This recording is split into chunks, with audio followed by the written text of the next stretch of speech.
folks. So we're starting data collection now. We have 2 pots of water. This pot of water is what we're going to add our salt into, and this pot of water is going to be our control. Both of them have purified water, close to distilled water. So this is going to graph our results. I've got it collecting 4 samples per minute, and we'll watch it as it goes.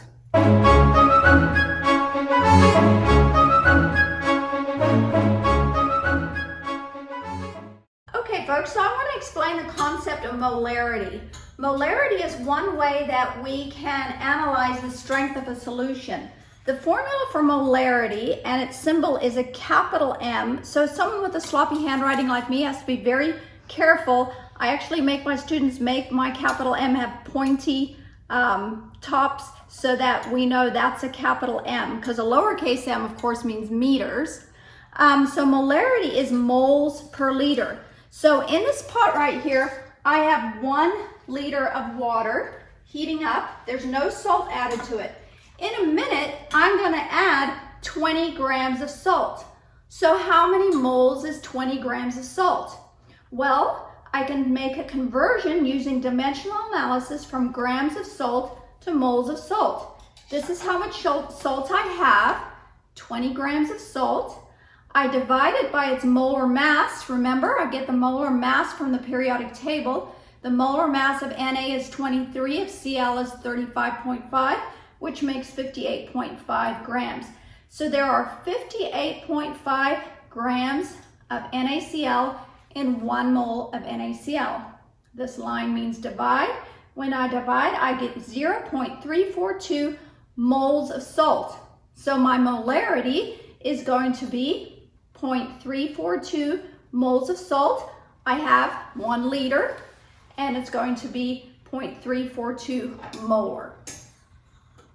All right, Chem Jen, the water's boiling. Okay. And it's 100.0 C, and it's varying a little bit, but 100.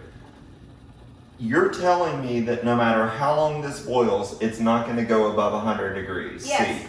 Yes. So what happens if we graph the temperature increase? The temperature increased over time, and now when we graph it, it's going to flatten out.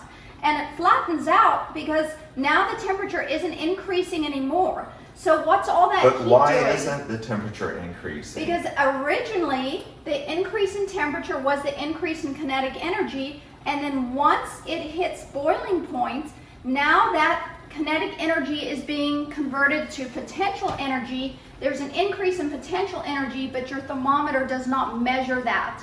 So now your line flattens out. You can boil this all day and that temperature is never going to go up. You know, one time I boiled something so long, all the water went out and the thing in the pot caught on fire. It was a disaster. Yeah, I seem to remember that day very, very well. I think we had to evacuate. All right, so the temperature is going to stay constant. Now over here, we have our other boiling water. But the steam can go above 100. The steam can go above 100. So if I'm measuring the steam, the temperature will be above 100, but if I'm measuring the water, it'll only... It's just we don't have a good way. That's why steam will burn you so bad. Like if I held my hand here for too long. So the steam goes above 100 degrees. It's just when the steam condenses on your skin, you could actually get a greater burn from 100 molecules of steam than 100 molecules of water at 100 degrees Celsius. Because when the steam condenses, it releases that extra potential energy into your skin as heat, and you can get a worse burn from steam than water. It's just that usually you're going to get more water on you than steam, so people don't perceive that. But if there was a way to throw 1,000 molecules of water in your skin and 1,000 molecules of steam, the steam would burn you worse. All right, this one's boiling. So I'm going to just check with my thermometer here. And you can see right here, this one's boiling at 99.8. Yours says 100.0. So our thermometers are really good. We're good. So now I want to add the salt in like we were talking about. Let's just let this boil for 1 more minute so I can show everyone how the line is going to flatten out. Can you see how the line has started to flatten out? There we go. Temperature is no longer increasing. So kinetic energy is no longer increasing because this has reached its boiling point. Now remember, the definition of boiling is when vapor pressure equals atmospheric pressure, and atmospheric pressure here is 1. So vapor pressure had to equal 1 for it to boil. How does kinetic energy relate to temperature? With what formula? Kinetic energy and temperature are directly related. So as you have an increase in kinetic energy, you have an increase in temperature. So they're a direct relationship. So now the kinetic energy, since it's boiling, is not changing for the water, and so therefore the temperature of the water is going to be a constant.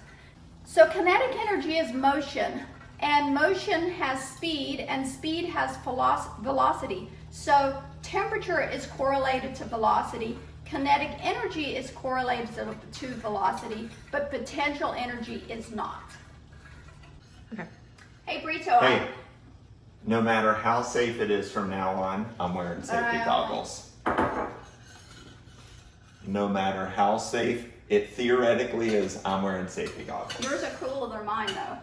But that's okay. These are what my kids get to wear at school, so guys, I got you. Safety matters. Safety matters. Okay, this is 20 grams of salt. I pre-measured it because we make good coffee here. We have a gram scale in our kitchen. Okay, we're gonna add 20 grams of salt. The temperature should go up. So we're gonna find out if it really does. And we'll find out how much. And by how much. Now remember, because I'm adding 20 grams of salt, my molarity is gonna be approximately 0.342 molar. Now it's per liter of solution. I don't have a way to make sure it's gonna be exactly 1 liter, but it will be close enough. So theoretically it should stop boiling, and I put in, my spoon is heated, so my spoon's not a source of error. All right, so my temperature has temporarily gone down, just slightly. And now if all those cooking shows are right, my temperature should go up because we add salt to our noodle water to get it to, oh, there it is, it's above 100. Not much though, I Not was much. expecting it to go up more than that. Well, we'll give it a moment. And then I say we add another 20 grams of salt. Right, but I mean, it's like full-blown boiling. 100.4, so it was 100.0. Okay, it went up a little bit. It went up a little bit. We're gonna add 40 grams of salt. So we already added 20, we're gonna just add 20 more. So yeah, it's over 100, but just a little bit. We added 20 grams of salt and it's only gone up maybe 3 or 4/10 of a degree, which is not, I was expecting a bigger impact. But let's add some more. Okay, so now we're adding 40 grams of salt, so we have double the molar. So now it's gonna be 0.684 molar. And we'll see what our new temperature is. So when I do this lab with my students, I tell them don't take a reading until the temperature has been consistent for 2 minutes. So we're at 100.7. I'll watch the time. I would have expected it to affect it more. My whole life is a lie.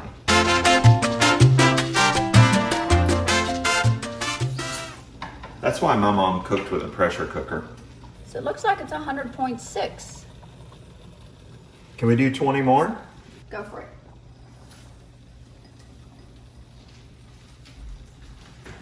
$101.2.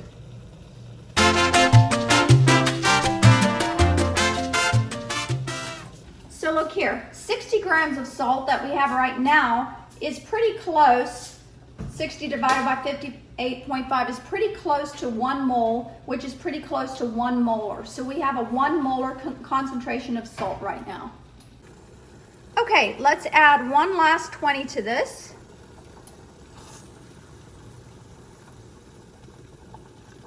So now we have 80 grams of salt. Or by now it's not exactly 1 liter. Why? Because some of it's boiling off, and also the salt has volume. And when you do intricate molar calculations, you have to consider all that. And we are just comfortably ignoring that right now. So sometimes you want to confirm your devices. So we're at 102 here. and we're a 102 on the lab quest. So both units appear to be measuring accurately. And curiously, the plain distilled water is still boiling at 100. And that's never going to change. You get that, right? That's so weird to me. It's never going to change because once it hits its boiling point, it can't measure a higher kinetic energy. Now it's hit where atmospheric pressure, vapor pressure equals atmospheric pressure. It's not going to go up unless you put that in a pressure cooker. All right, so you have 80 grams of salt in here. We're boiling at 102. 102. Let me record that. And 102.0. And I'm going to add now 120 more grams of salt, which will take our final concentration to 200. Not concentration, our final mass. Our mass of grams. salt to 200 Yes. grams. Thank you. Oh, it's going to take a little bit to get boiling point. Oh, look. And it might not all dissolve because interestingly, there is no solubility curve, true curve for salt. Increasing the temperature of the water will not increase how much salt you can dissolve. Because salt is not affected, its dissolving is not affected by temperature, whereas I showed you yesterday, sodium acetate gets that nice increasing curve, and potassium nitrate gets a really big curve, because that is dramatically affected by increasing temperature. When you go to a restaurant and you ask for sweet tea, and they bring you unsweet tea with sugar package, you get mad. Why? Because you know they should have added the sugar when the water was hot. Look at the temperature jump now, baby. Look at that, folks. 106.7. And that's with 200 grams of salt total added. So now we have significantly raised our boiling point. Okay, so we had the plain distilled water boiling at 100 degrees Celsius, and it's been boiling like this now probably for 30 minutes. It is not, the temperature has not gone up. We've been systematically adding salt to this system, and as we're adding salt, the temperature is going up because we're elevating the boiling point of water because of the salt concentration. Yes, because as you add salt, you increase the amount of vapor pressure you need to match atmospheric pressure because the salt particles kind of interfere with the water. So yep, we got 107.5, we're going to call that one. I'm curious, is it possible to use the boiling point of water now that you've done all this other experiment to figure out how much salt is in water? I think we can because we can graph our data and then extrapolate from that and calculate the grams of salt in ocean water. And this is ocean water, correct? Right. Okay. So we just boiled some ocean water and it's boiling at 101.3, 101.4. okay, so we'll say 101.3. So it's boiling at 101.3, so now we'll just use the extrapolation from the known concentrations to figure out what the salt concentration is. That's what we're going to do. Cool.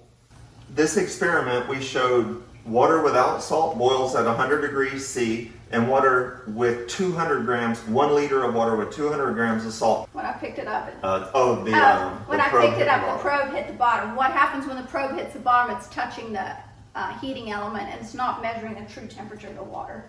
Yeah. So we had 107.5 before I picked it up. Okay. But the change in temperature was very small for 20 grams of salt. And I don't think on average we're cooking with 20 grams of salt. So from a cooking perspective, lay off the salt when you're boiling water. Just boil the water. I don't know, it makes the noodles taste better though. Whatever. So, okay guys, don't worry, I'll do all the math with you in a minute.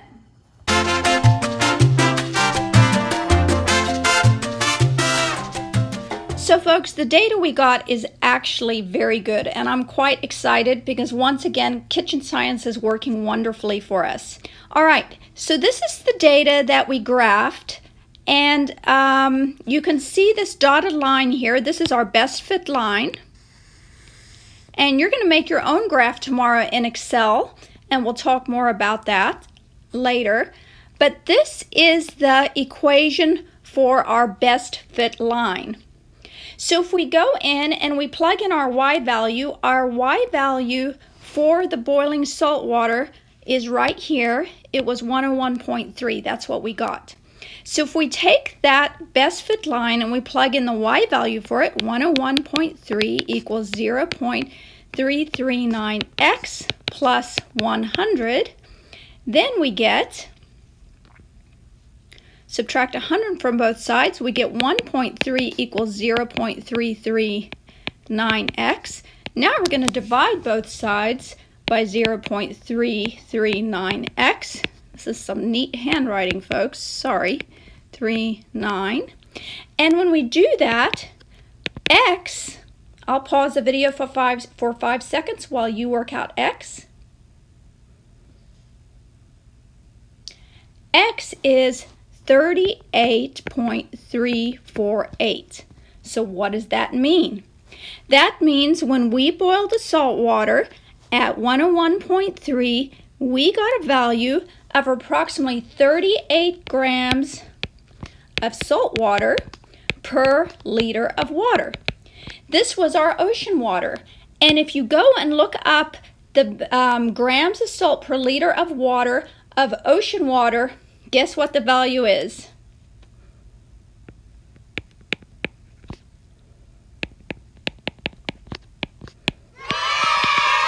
Ta-da! How close are we? Let's figure out our percent error. But first of all, let's talk about when they're doing salt. It's mostly in ocean water. The salt is mostly NaCl, but there are other salts in ocean water. Okay? So just keep that in the back of your mind and know that we're aware of that. So our observed value is 38. Our true value is 35. Remember, this is an absolute value, so that value must be positive regardless. Divided by true value times 100. So I'll pause for 5 seconds while you work this out.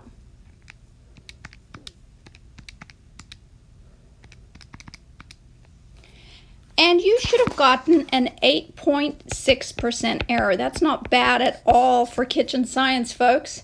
Very, very good job. So what did we do? We took our data points for the different grams of salt. We plotted them against our temperature in degrees Celsius. We created a best fit line, which Excel will do for you. We took the equation of our line. We plugged in the y value, and we solved for x. Now, you say, why couldn't I just read it off the graph? Well, you could, and if you would have read it off the graph, you may have gotten 37 or 38, depending how good your graph is. But if you use the line, you get the exact point, which is when math and science meet and are wonderful and marvelous. So this is really, really good, and I'm extremely excited about it. So, what if I ask you to calculate the molarity of 35 grams of salt per liters of water? Because when they report the salinity of ocean water, they report it in grams of salt per liter of water. But I told you that the term molarity is used a lot too, so we need to be comfortable going back and forth. So let's calculate the molarity of 35 grams of salt per liter of water. First of all, let's remember our formula for molarity, which we talked about in the video. Molarity equals moles of solute per liters of solution. Okay? Now remember, the solution contains the solute plus the solvent. So if you're thinking about it, you'll know that we had a liter of water in that pot, and we were losing volume as it was boiling off, so our value of our volume was decreasing, but then we were adding salt into it, so our volume was increasing, so it probably worked out to stay right at 1 liter. But this is where students often will mess up in these calculations. They forget that it's per liter of solution. And the solution contains the solute, in this case the salt, plus the solvent, in this case the water. Okay, so we want moles of solute. Our salt is our solute. So now what we're going to do is we're going to convert 35 grams of salt to moles of salt. And the molar mass of salt, as we stated in the video, or you can look up on the periodic table, is 58.5 grams per 1 mole. And I'm going to pause the video while you solve this.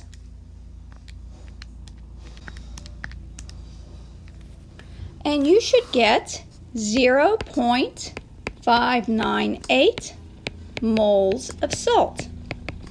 Now, I made it easy for us because we already had 1 liter in the pot. So molarity equals moles per liter. 0.598 moles per liter is 0.598 molar concentration.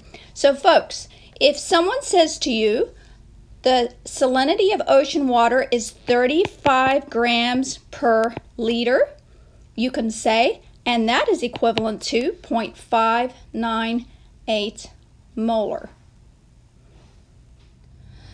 So if you take another chemistry class, especially AP Chem or College Chem, you're going to be doing a lot of things with molarity. A lot of times in the lab, it will require you to make a so many molar solution. So let's talk about quickly how you would do that. All right, if I told you, please make me, for this lab, a 0.25 molar solution of NaCl. The first thing you have to remember is that molarity equals moles per liter. Well, if you're making 1 liter, then you can just say that equals 0.25 moles of salt per liter of solution. Okay, so now we need to figure out how many grams 0.25 moles of NaCl is. So now we're going to convert from 0.25 moles of NaCl. 1 mole of NaCl is 58.5 grams. I'll pause the video for 5 seconds so you can work this out. Remember, when I say I pause the video, you should pause it yourself. And I just give you the 5 seconds to do that and then work it out. So that way you can take more than 5 seconds if you've paused your video.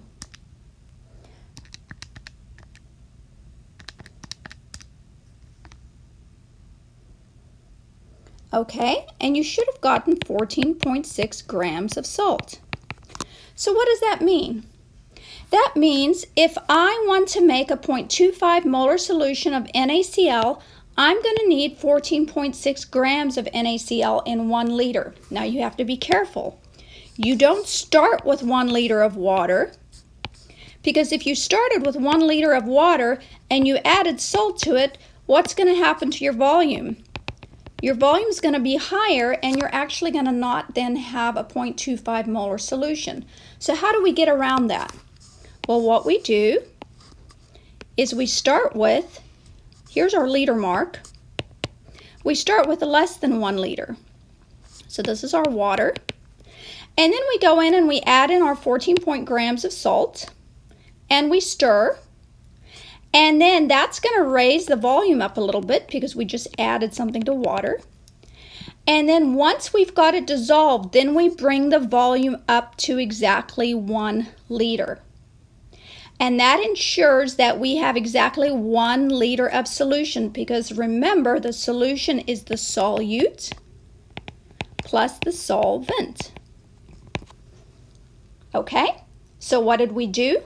We converted from moles to grams. We got 14.6. We put it into 1 liter. No, we put it into less than 1 liter. We stir it up, and then we bring it up to 1 liter. And if we were in school right now, I would have you all make various solutions with different molarities. But the concept is here, and I think it's pretty clear. So we'll do some practice problems later with these.